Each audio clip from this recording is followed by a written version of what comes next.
Hello, hi everyone. Thanks for coming to this report launch. Welcome.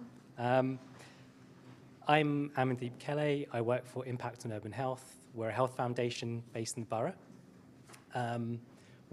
Health inequalities in this city are pretty extreme, and we invest in solutions to reduce that inequality here in London, and we hope that they travel more broadly.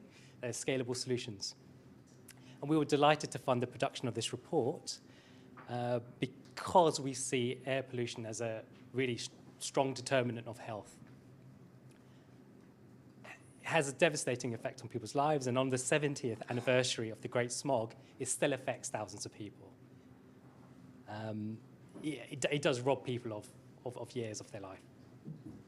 So parcel freight is something that's growing year on year and is a big source of pollution in the city. Even the latest Euro 6 diesel vans have a disproportionate impact on road emissions over any other vehicle.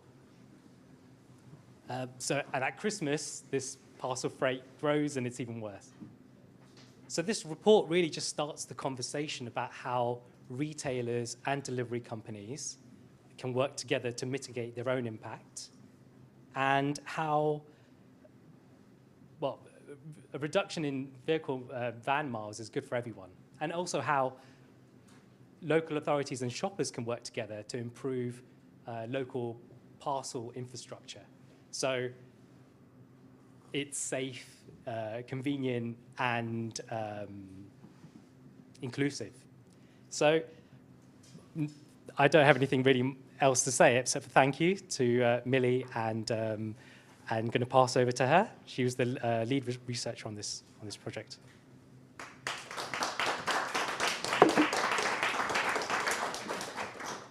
Thank you, Amandeep, and thank you everyone for coming to today's event. Let me just get the right slides up. There we go. So what do we mean by the active last mile?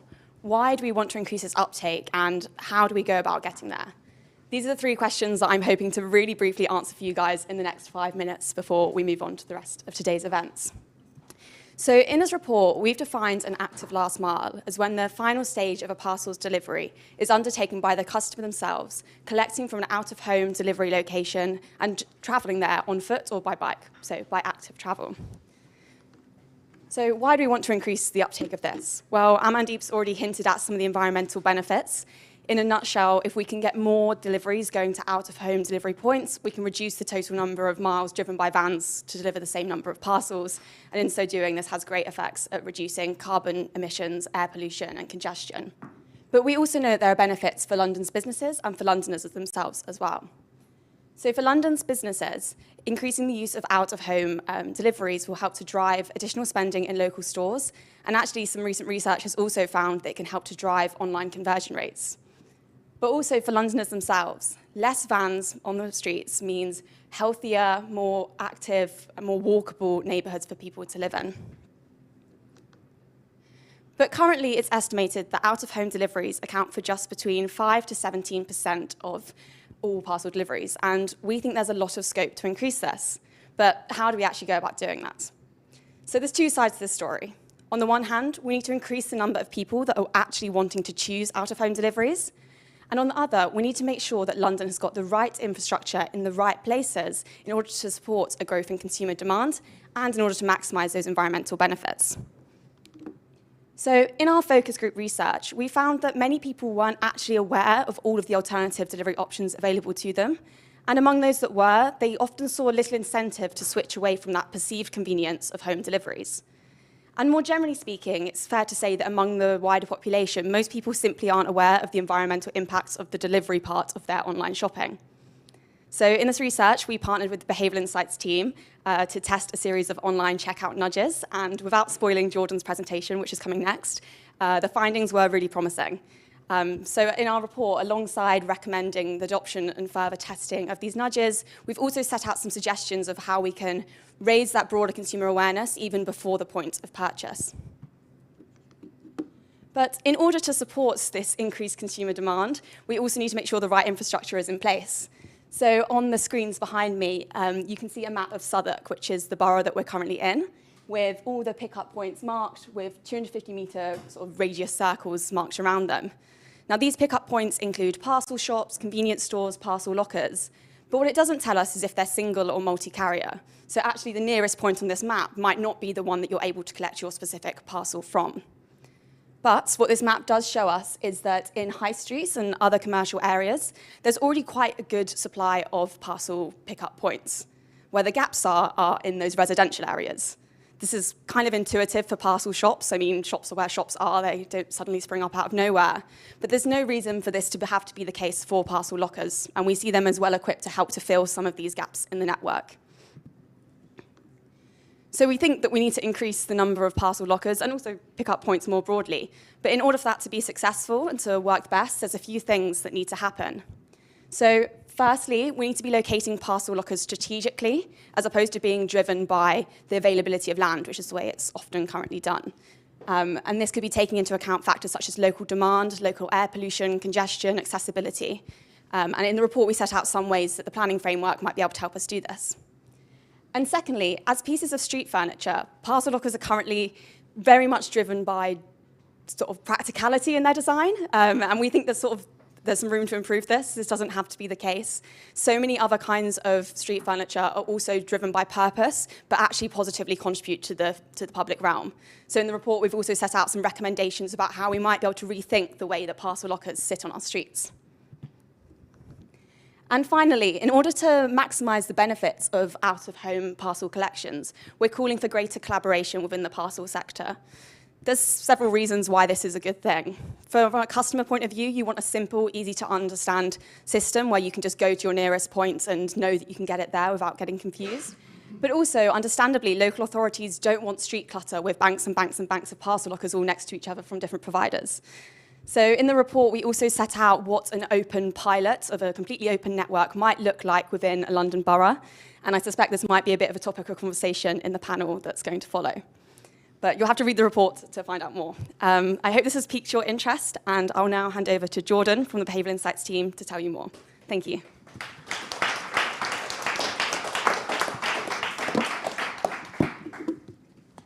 Great, thank you, Millie, for the great overview of the report. Is this working okay? Yeah, great. So I'm Jordan. I'm a research advisor at the Behavioural Insights team. And I'm just going to take you through some quick results of a recent experiment we ran to promote green delivery options when shopping online.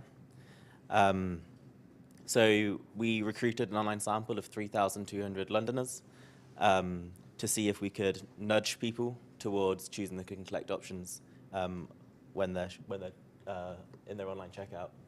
So to just go through quickly what the experiment looked like. So we asked participants to proceed through an online checkout for 3 different items. These were a T-shirt, a laptop, and a set of 4 pillows. And these were specifically selected for their different size and price. So for example, you can imagine carrying a T-shirt for a click and collect is a lot easier than a set of 4 pillows, and maybe an expensive laptop you don't really want to leave at a collection point. So we just chose those to see if click and collect options were varying across different products. So using our online experiments platform Predictive, we simulated this online checkout. So participants were randomized into one of 4 different versions of this checkout. In the first version, I'm not sure if the GIF is working. No, never mind. So that top left should really show just the simple delivery versus click and collect option. So it was just a first binary choice of people saying, imagine that for example, you're checking out with this T-shirt, just proceed through the checkout. You're choosing a delivery versus click and collect option. So in the control, it was just very simple. In the default, the click and collect option was moved to the left-hand side, and it was pre-selected. So all participants had to do was click confirm, and then they would go through. So it's one less click to go towards click and collect. In the environment arm, we put a pro-environmental message on the click and collect option, and a bad for the environment message on home delivery. And then in convenience, we just wanted to emphasize the convenience of click and collect by saying it's a short 5-minute walk away to collect your parcel. And then after people had selected their delivery option, they went through to the next page to choose the specific option. So if they'd chosen delivery, they were given the standard delivery, which is started at £3.95, or express. And then they also had the option for, so if they chose click and collect, they went through and they had an option of 3 different click and collect options, all which were free. Importantly on this page, after they'd gone through, they could still click and see the other option. So if they'd chosen click and collect, they could still look at the delivery option and they could see the price differential there as well. And then finally, if participants were in the environment and convenience arms, if they'd checked out with the delivery option, we prompted them to just ask, are you sure you want to make this decision? Basically, are you sure you want to select home delivery? In the environment arm, they had a pro-environmental message there again. In the convenience, we just emphasized that they may not be home when the delivery happened, so are they sure about that decision? So it's just a final prompt to try and nudge them towards click and collect. So what did we find? So we found that the environmental arm overwhelmingly was the best performing arm, nearly doubling the number of click and collect options compared to the control group. So that's increasing to 70% of click and collect choices versus 40% in the control. Although it's also worth noting the default and the convenience arms did also significantly increase the number of click and collect options compared to that control group. We think the environmental arm may have outperformed the others because the environmental message may have been more compelling than the convenience message and may have catered towards people's desired self-image of wanting to do the right thing for the environment. Alternatively, we think the environment arm may have been providing new information to participants. So I don't think when people are choosing their delivery options, it's probably quite rare that you've considered the environmental impact of that before. I know I hadn't before looking into this project. So by providing that new information, people are prompted to think about the environment in choosing their delivery option, and they want to go towards that environmental message as well. There's a lot of good results in this trial that are all in the report, so obviously go read that. But just to summarize 3 others that we want to highlight. So firstly, of those who chose click and collect, around 3 in 4 said that they would walk to pick up their parcels, which is obviously quite an important point because the choosing click and collect doesn't work necessarily if you're driving to pick up those parcels. We also found that the main bulk of the shift from for choosing click and collect happened on that initial choice, the binary choice. So the interventions had their main effect through that initial framing on the delivery versus click and collect. And that kind of shows that, so there's those framings that are most important. It wasn't necessarily the price difference on the prompts, although they did also increase the number of click and collect options. And then finally, we found that participants were supportive of these nudges.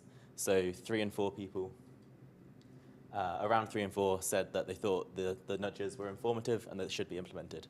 So there is some public support for having these kind of interventions implemented on there. So yeah, thank you very much. And I think I'll pass to Claire to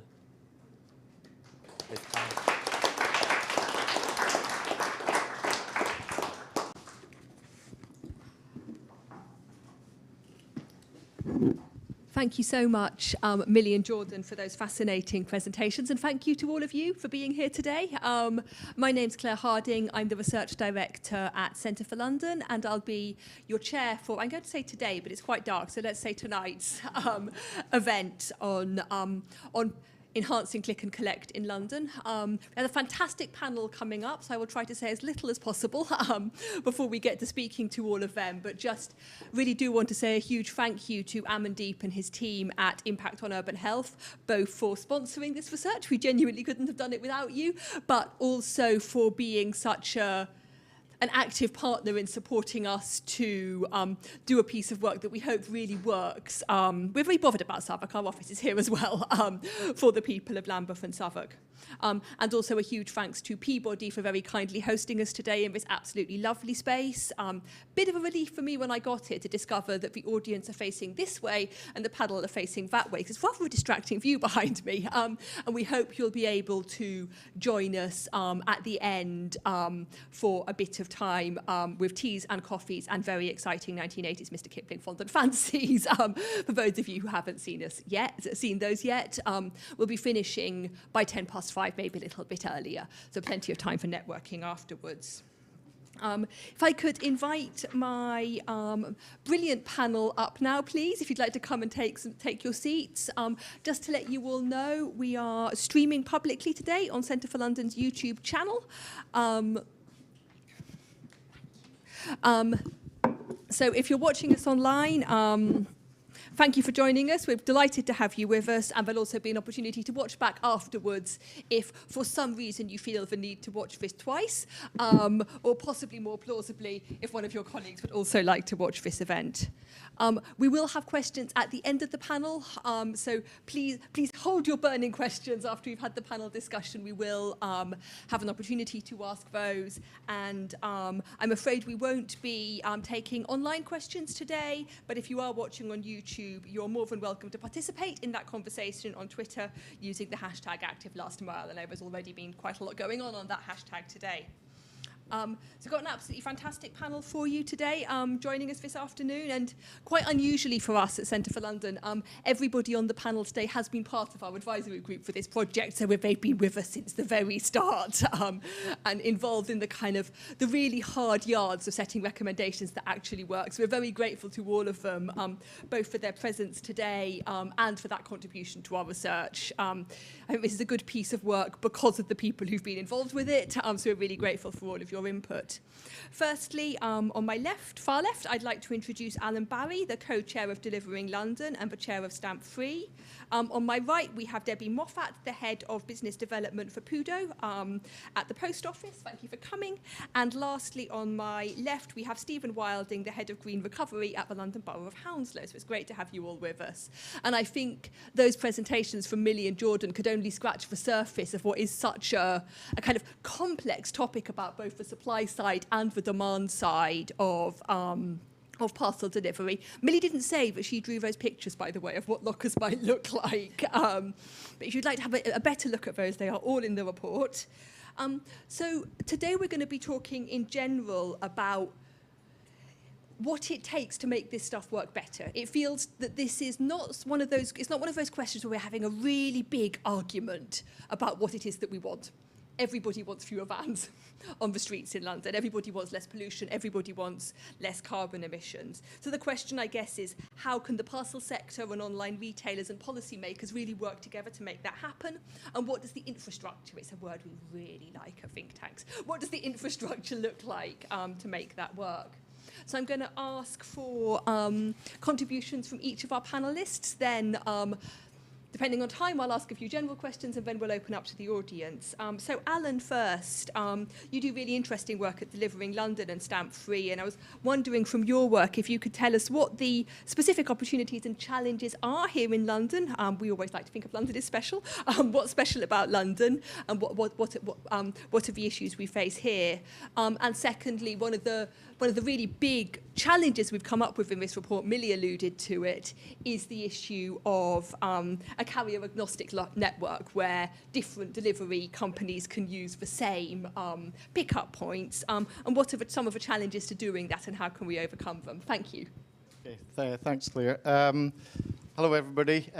Yeah, people who know me realise I've got a bit of a track record in the parcel industry going back quite a few years, so hopefully a few insights as well. And that's what started this off. Transport for London actually kicked off my involvement when I came back from working for a number of years in Brussels, working with the big parcels carriers. TfL asked me to come in to advise them on the issue that they saw in front of them, which was the rapid growth of the number of light commercial vehicles in London, many of whom were delivering parcels. And everything about London, of course, is about scale. So when we started to look at that and worked with them and worked with the transport analysts at TfL, we started to build up a picture which was actually quite disturbing in ways, but some big numbers came out. So 700 million parcels being delivered in Greater London is a huge number of parcels heading towards the billion mark before very long. That's massive. We found that there were probably about 25,000 vans delivering those parcels in any one day, and that was rapidly increasing. And that was delivering parcels to 3.5 million addresses, and the vast majority, as we've already heard from Millie, are going to those home addresses. So scale was huge. And the question was, what should TfL and other policymakers do about this?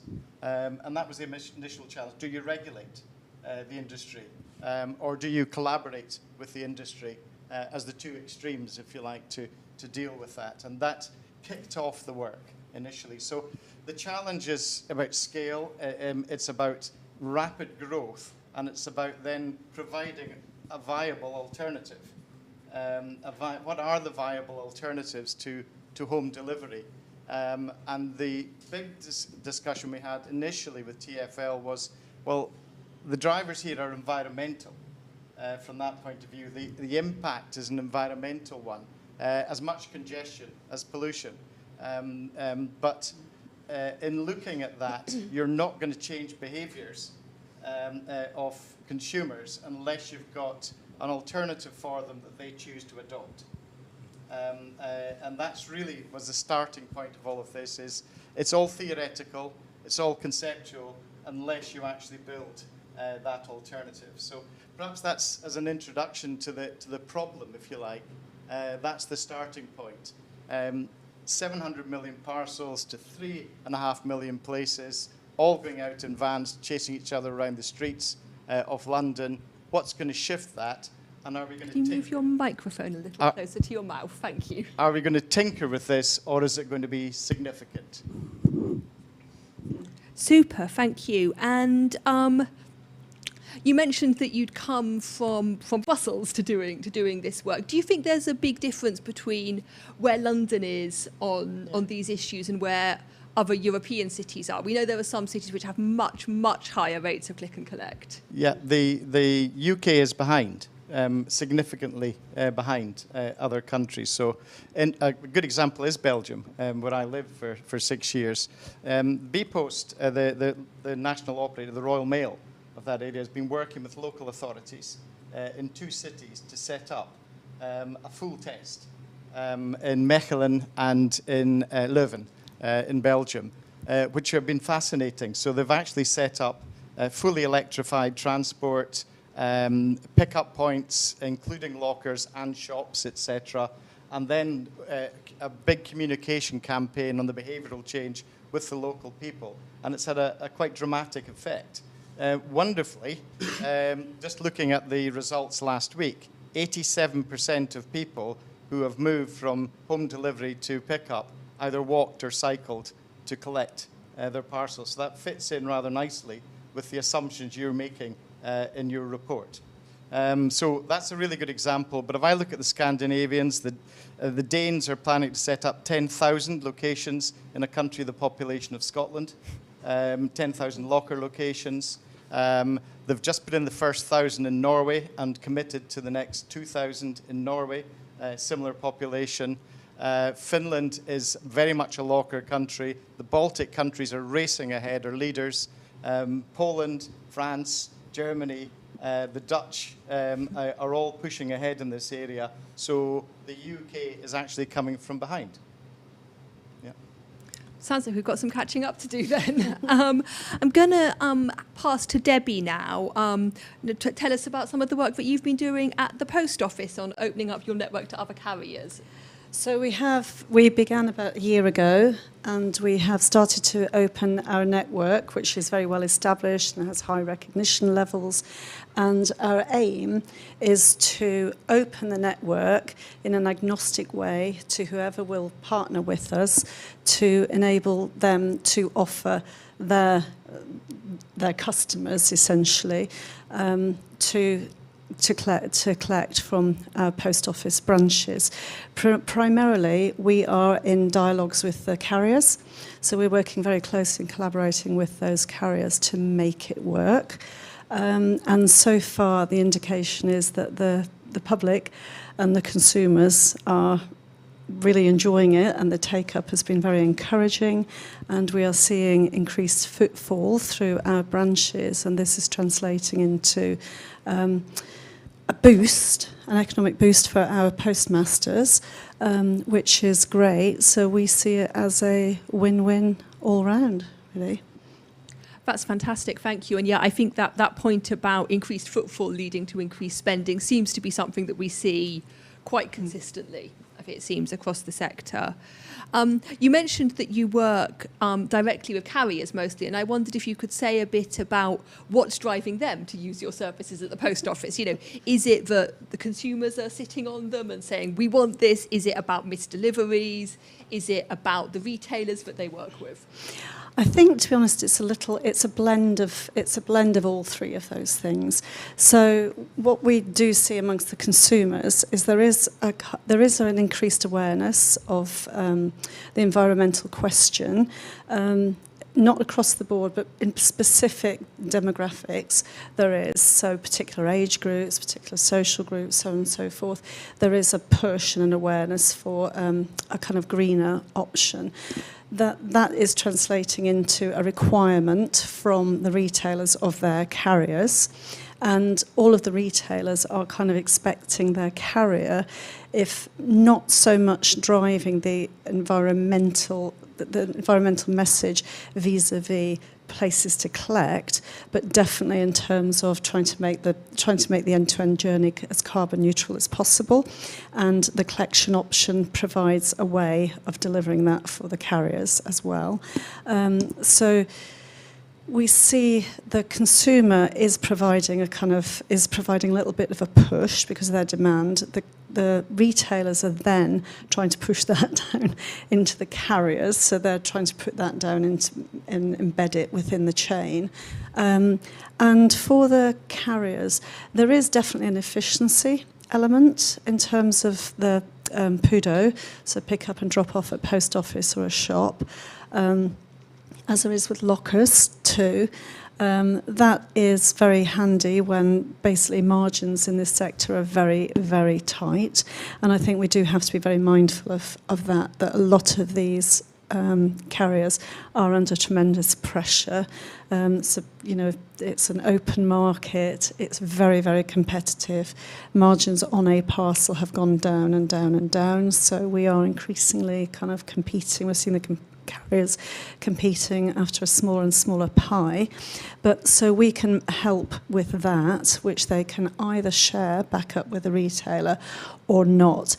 And I guess, to be honest, the race for the carriers is around optimizing their own efficiency and how they use PUDO and how they can encourage the end user and their retailers to nudge the user and the consumer to use the PUDO services. So for us, it's trying to engage and facilitate a virtuous circle, if we can. And then there was one of which is the postmasters.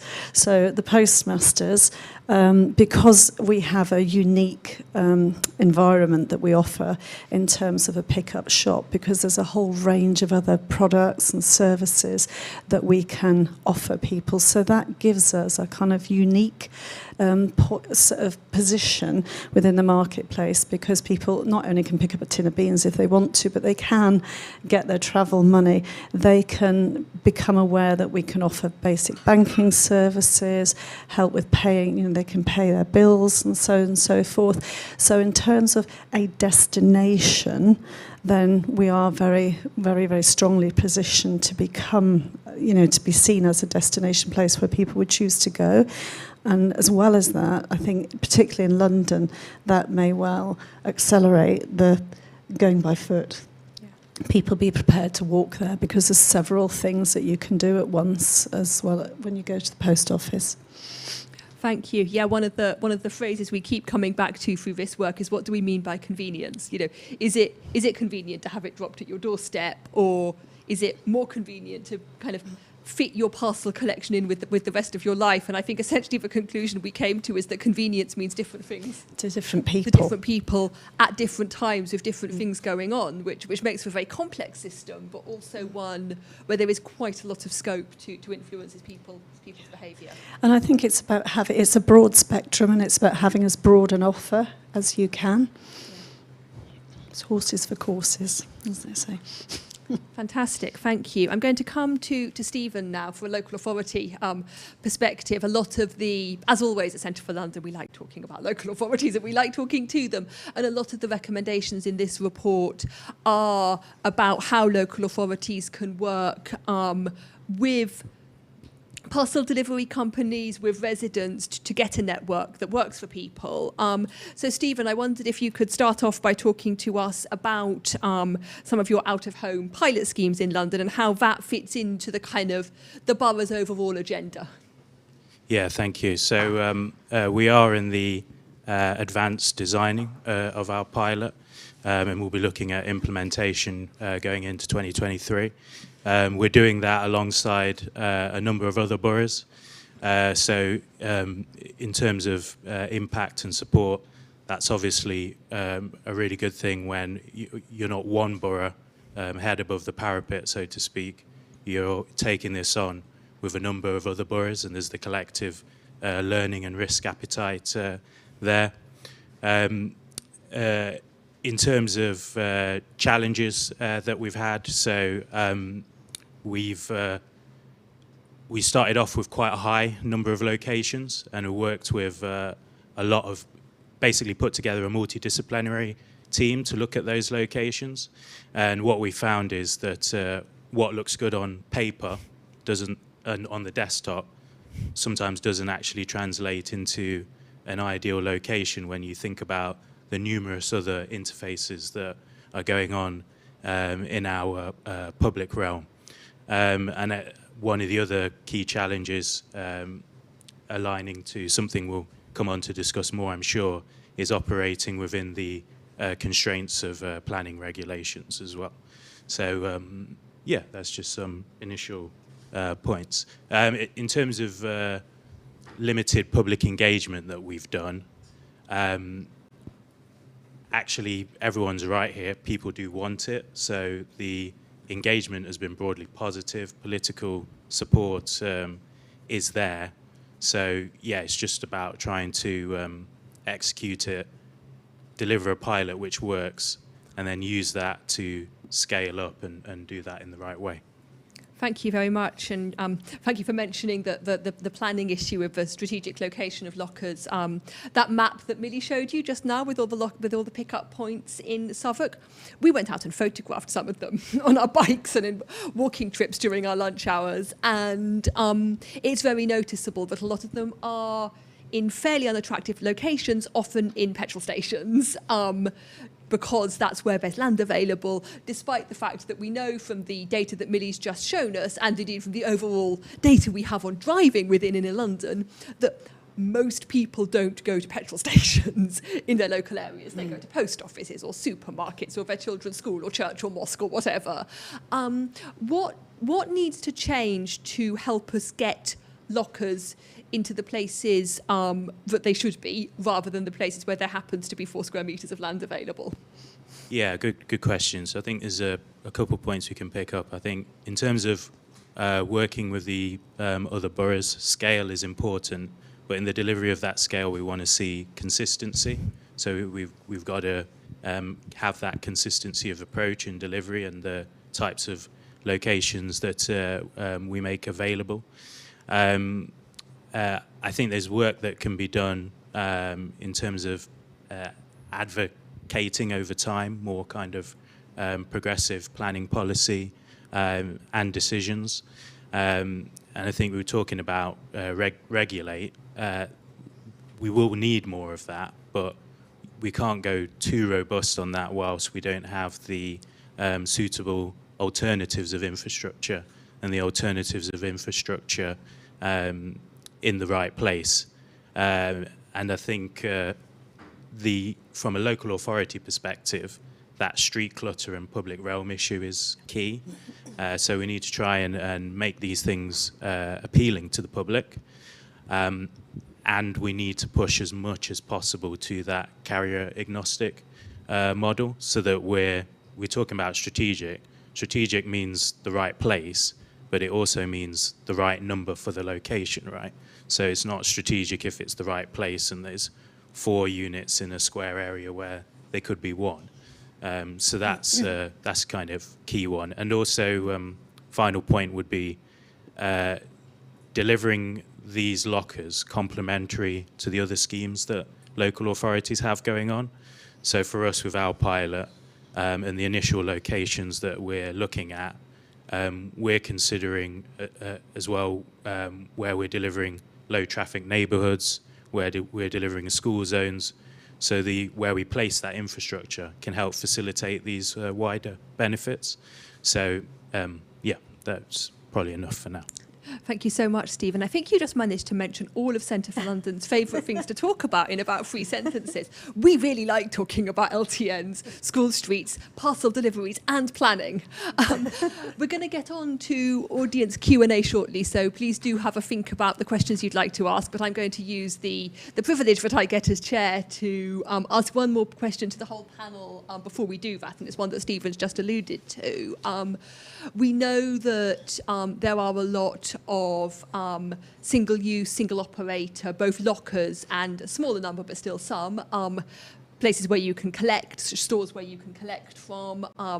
We know that's rather inconvenient for people. It probably drives down the number of people using click and collect if you can't just be like, oh yeah, I always go to that place. And certainly it makes things harder for local authorities and potentially reduces the carbon benefits if people are having to schlep from place to place to place to get their parcel. Years ago, all my parcels used to end up in Dartford. I live in Lewisham. That's particularly bad. But it's not ideal, no. But we know that there are a lot of those single carrier points out there. It's a tricky bit of policy. What do we need to do to help move away from single access and towards multi-carrier? Stephen, would you like? I'm sorry, Stephen or Alan, would you like to go? Either of you like to go first? I think it's a tough question because. From a local authority perspective, as I said, we want consolidation as much as possible. I'm not sure what levers we've got apart from planning maybe to say that we don't want the proliferation of single carrier options, but ultimately if a carrier submits a proposal and it's in line with current planning policy and regulations, we're not in a position to overrule that. It wouldn't be our place. So I've only got challenges for that one. Sorry, no solution. No, that was super helpful. Thank you. So it sounds like sticks aren't going to work very well. So I'm hoping that Alan might be able to suggest some carrots for us. It's an interesting one, and we should look at the experience we've already had in this country. And so if you look at the pickup from shops example, the Pudo experience, there are lots of them, 40,000 in the country. But if you localize that, you find that if I order 4 parcels, I may have to go to 4 different places. The blue shop for the blue parcel, the red shop for the red parcel, etc. Our research said very, very clearly that please don't repeat this with lockers. Don't make me go to a red locker for a red parcel, a yellow locker for a yellow parcel, and so on. I just want to go to a white locker that's near where I live, near where I work, near my point of transport, whatever it might be. And just make the experience good and make it extremely convenient for me. So I think that's the learning point, is learn from what we've already seen. Doesn't mean that it's locker versus shop. That's not the point. I think what Post Office are doing is fascinating and really, really positive just now. So the 2 big open shop networks, both in this room, Post Office and Collect Plus, are both doing the right thing to help the end consumer. Because you've got to look at this from the consumer lens or the citizen lens at the end of the day, and say what works for them. And that then gets you down to the proliferation of street furniture, etc. So if you can actually learn, as Hounslow are doing, Lambeth working, that group, Merton, Kingston, and so on, and really working through what is a good location, what works, then it becomes easier to say, we're actually looking to create an agnostic network. There's different ways that can be delivered. But that actually works for the end consumer and works for our streets. At the same time, community-based, genuinely community-based, genuinely close to the end consumer. So I think that's the way to do it, is to think consumer every single time.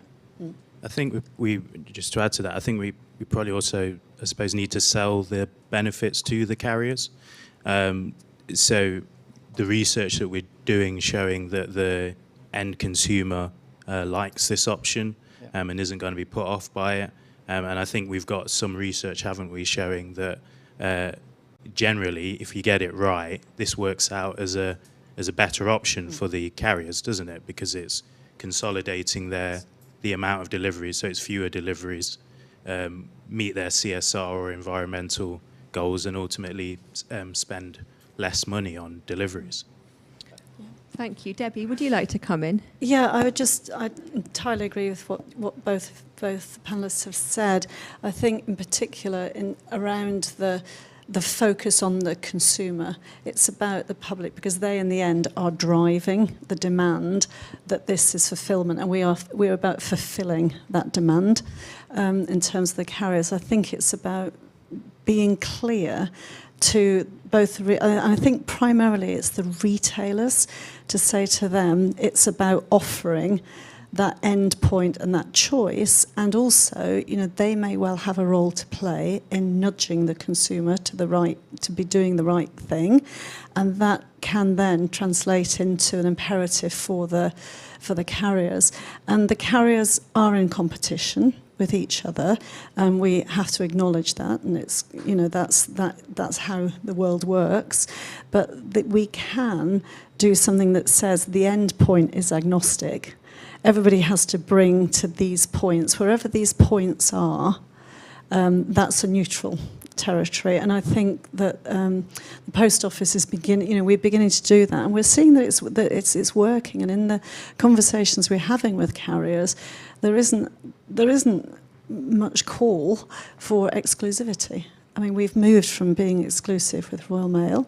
The PUDO services we now have, in addition, the additional carriers, are complementary, because it's about offering that service to the end consumer, and it's about providing those benefits for everybody.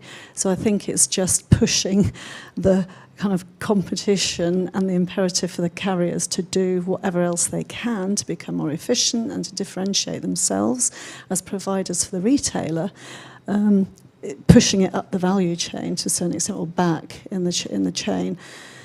Having said that, I do think that the carriers that are most willing to be flexible and adaptable and to champion the convenience and the smoothness of the journey and defrictionalise the whole process for the end consumer, they're the ones that are going to win out in the end.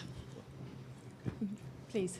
Yeah, so I agree again as well, and I think if we're successful in the delivery of these pilots, if we can then start scaling, then you'd think most carriers want to be on the winning team, isn't it? Get on the train. So let's get the pathway going, make that progress, and progressively get more carriers on board. Super, thank you. And last word on this one to Alan, if I may. And I think that is the way to eat the elephant, is to if you're going to try and do something differently and you want it to be significantly different and to have an impact, you've got to have an ambition in all of this, and then you've got to have a methodology to deliver that ambition. So at this stage, I think one of the big gaps we've got at the moment is there isn't a stated ambition for London. And I think that there should be, and it should be demanding at this stage. So what will make an impact? We did research initially with TfL that said if we got 30% of the parcel volume into consolidated solutions overall, then the 200 million miles of delivery that we have today could be reduced by a quarter. Yeah, so that's 50 million miles off the road. So that's at 30%. So what should the ambition for London be? And what's London, the wider role for London in setting the ambition for the industry, or setting a challenge to the industry? I'd say half. If I was serious about it, go for half. Then you've got a real impact. You're starting to make a huge impact on the streets, and you can measure it. Thank you so much. So much to think about there, both kind of moving from the consumer side and the sort of things that Jordan and the Behavioural Insights team have been working on, all the way over to the kind of big picture stuff about what we need politicians to do to set those targets. We're going to move on to Q&A now. One of my colleagues will come around with a microphone. I'm going to ask you very kindly, please, don't make floor speeches, please ask questions so we can fit in as many people as we can. And also, please, if you could let us know very briefly who you are and where you are from. Thank you. We'll start on that side and then we'll move over to this side. Thank you. Andrew Bosey, London Forum. The people who deliver to the door are quite skilled at devising routes which enable them to minimise the distance they travel. But of course, the LTNs have had the effect of increasing that distance. That's not an argument against LTNs. It's an argument for doing what you're advocating here. And I've used a shop, although there was no nudge to encourage me. And I'm very keen on shops and staffed premises having this facility. Our members will be less keen on adding to street clutter. It's already an issue with the various internet companies. And there's also a security issue about those, and there's also an issue about the size. If the thing you've ordered is too big to go in the locker, I can see people going to the locker expecting to find it there, only to find either a note saying we couldn't fit it in, or worse, nothing at all. And that will just undermine the whole scheme. So I think you should focus on shops which need all the encouragement, local shops need all the encouragement they can get. And that should be your focus. Thank you. I mean, our report is very, very clear that we think we need both shops and lockers, and that's because there are an awful lot of Londoners who don't live within 250 metres of a high street. But, you know, absolutely clear that it does need to be a complex solution with different answers for different places. I think both Alan and Stephen fancied having a go on that one. Maybe Debbie, you do as well? Yeah, I think it's a good point, and you make some excellent points there, and that's the fundamental, is that shops can't do it on their own. They're an important part of this, but proximity from all the experience and all the other markets is that to get real volume and to get customers to make this choice, it's actually a very short distance they're willing to travel. And all of the other markets, if I average them, it's between 250 and 400 metres. That's as far as people want to go if they're going to do this as the norm, and this is their preferred option. So these places need to be really close, and shops are often out with that parameter. So you've got to have something to augment the shops where there aren't any shops. Yep, so at the bottom of a block of flats at the end of a street. Stephen, did you want to come in? Yeah, okay, I'll come in next. Yeah, all pertinent points, and I think it's about the balance and range of types of locations. So from our specific pilot perspective, yes, we've got the public realm locations, but as you're saying, we're also picking up on the concierge areas within the social housing estates, our leisure centres. So I won't list them all, but yeah, it's not just about focusing on one type of location and therefore only a limited type of people's experience, right? We need to pick that up more broadly.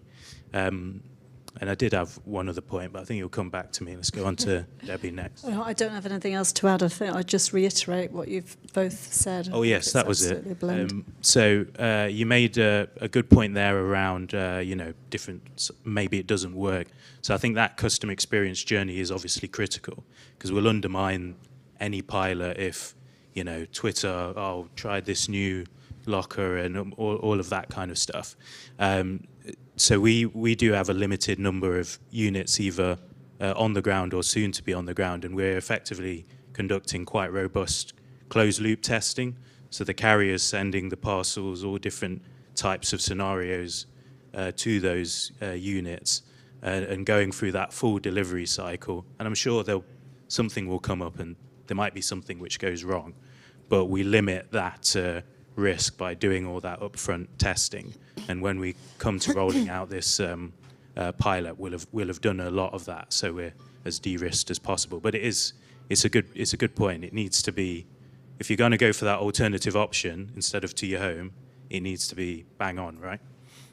Thank you very much, Stephen. I'm sure this sounds so geeky, but I'm genuinely really looking forward to seeing the results of the Hounslow pilot, because I think it will tell us such a lot about how we can make this work in the London context. Can I have the next question, please? And then we'll go here and then we'll go to the back. Thank you. Richard Diamond. I'm a councillor in the London Borough of Bexley, which is exclusively in zones 5 and 6. Most of my ward is in zone 6. So the question I really want to... You've talked about London, and once or twice you fell into the trap of talking about inner London. I'd like to know what your research has developed in terms of how there might be differentials when you come out to areas like mine. And if I could have a quick pop, Deb, we'll just be grateful for some post offices. I shall take that back.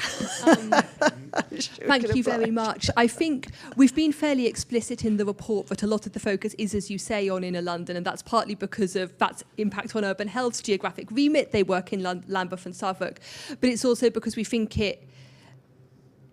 it makes more sense to try to make it work in a more densely populated area first and then roll outwards rather than the other way around. So, yes, I'm very conscious that we do say more about inner London. That said, I think a lot of the data we have on, and back to you, that's obviously why we chose Southwark, is because of where impact on urban health are, not because we're not bothered about outer London. But I do think the solutions will look different everywhere, but my view is that this can be made to work in certainly the vast majority of London. It would be possible to get pick-up points within 250 metres of people's homes. I think it will take longer in the less densely populated areas, but I'm pretty confident that we will get there. Alan, I think you wanted to come in. Yes, and it's an excellent point, and you'll maybe get by the accent that I'm a Highlander. Are you? Well, okay, so you understand the same as me. I'm actually looking at the Highland extreme example at the moment as part of the work that we're doing. So and it's very different dynamics, and that's very extreme, but it's still, there is a model that works there. So the work that we've done on Greater London overall and has covered all 32 borough areas and the city. And the analysis that we've done has been for each one. So we've got a set of results which we'd be happy to take you through, which shows the kind of profile of locations, the theoretical locations, which we then have to go onto the ground and test. But we'd be happy to go through that with you. So this hasn't been exclusive to inner London. All 32 have been covered in the range. What I actually say is that if you're going to get the proximity of around 90% of people within 250 metres of one of these locations, or in some of the more spread out suburban areas up to 400 metres, then you're going to need about 9,000 to 9,500 locations, which comes to, on average, 250 to 300 locations per borough. Now, there'll be variations because the nature, I live in Islington, 80% of housing is in apartments. That's extreme. You might be the other extreme out in Bexley, probably, the other extreme. So it's all been covered. Be happy to take you through that. And there are clearly going to be a few variations because of the different natures of the different boroughs. And even within boroughs, I would think, Stephen. Yeah? Yeah, I just wanted to pick up. I don't know this a lot about Bexley specifically, but Hounslow, we're a furthest west borough. So we do have medium-high density, but we've got some of that, quite a lot of that detached, more typical, not inner London type of housing and demographic.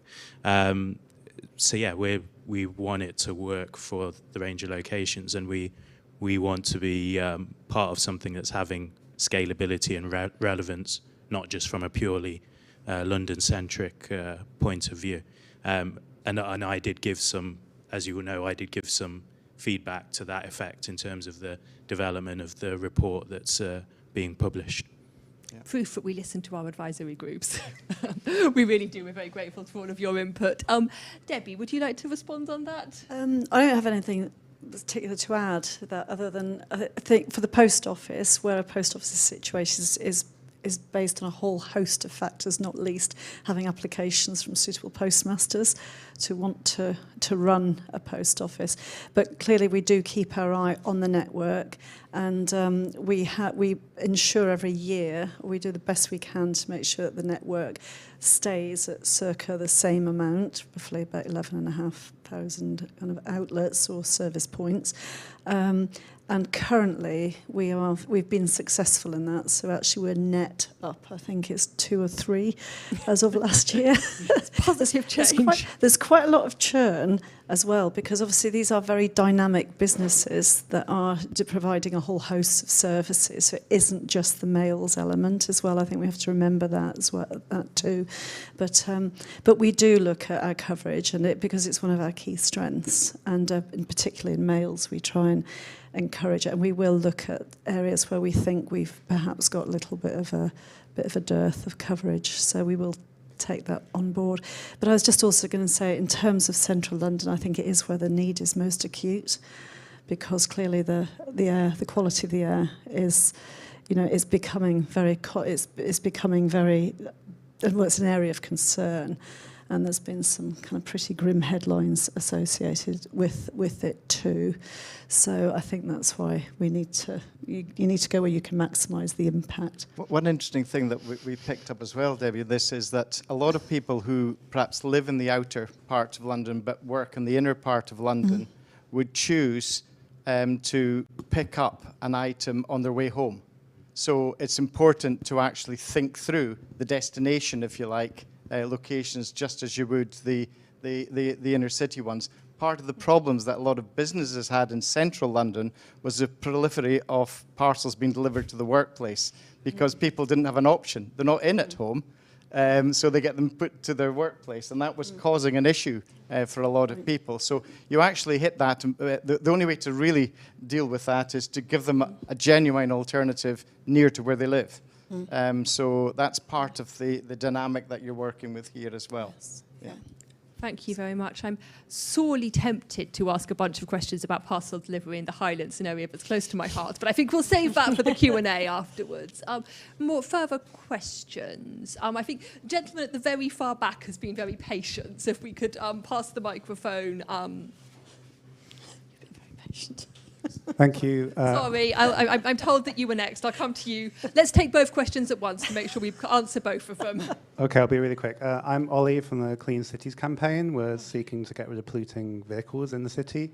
It's great to hear Alan talk about TfL's work quite a few years ago, and we've actually seen a 20% increase in vans in London over the past 10 years. So something's not quite working. So is the elephant in the room the lack of regulation?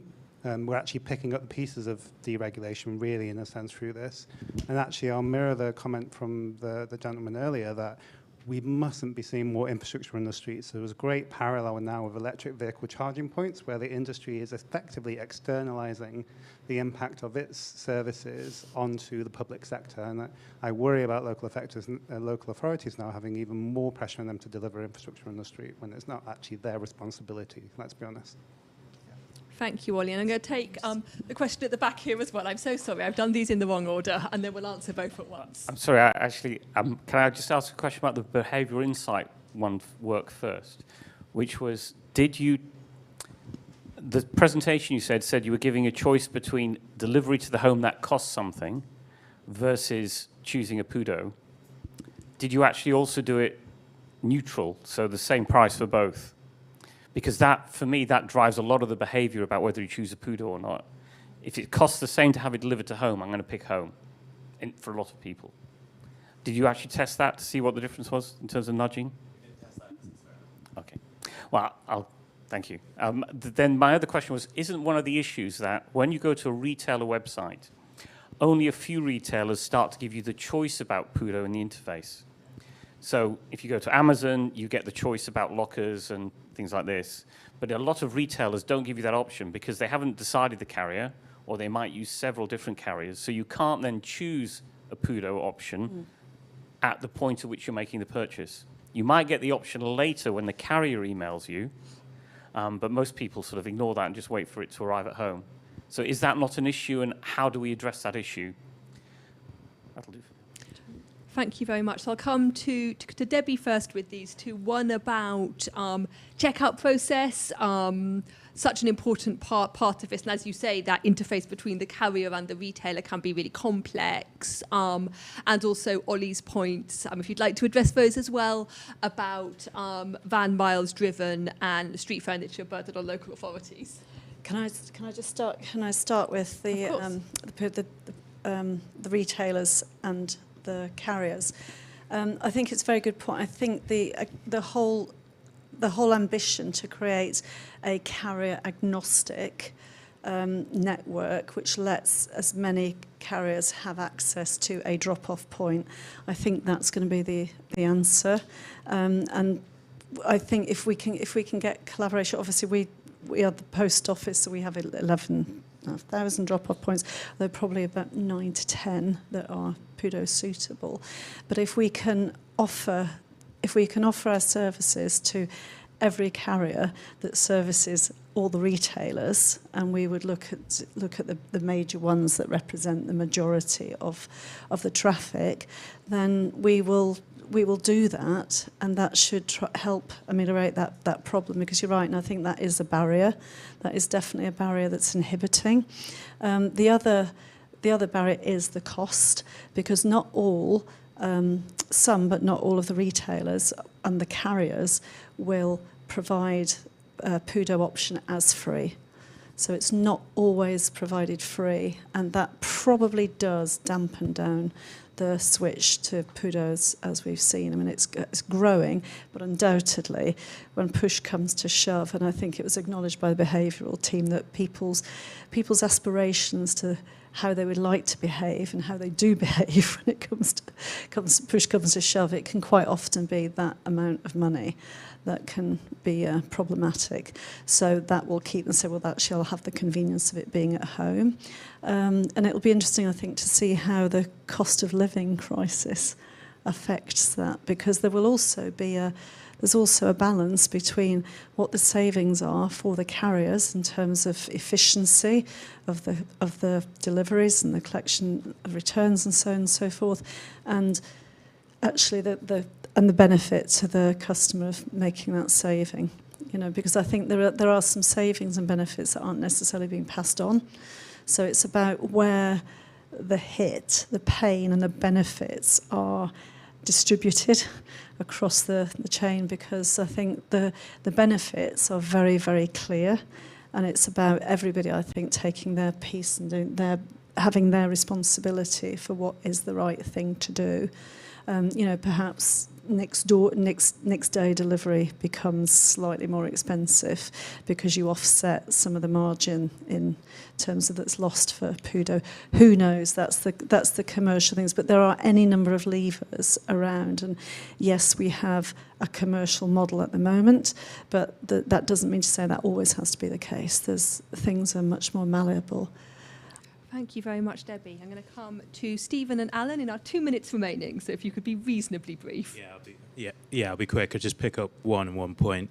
So I think Debbie touched on it right on the end. I think there's a challenge question in terms of in the search for keeping customers satisfied, which is reasonable in what is a competitive marketplace. In terms of that home delivery, is the customer paying the true cost of that? So that's obviously one to put out there.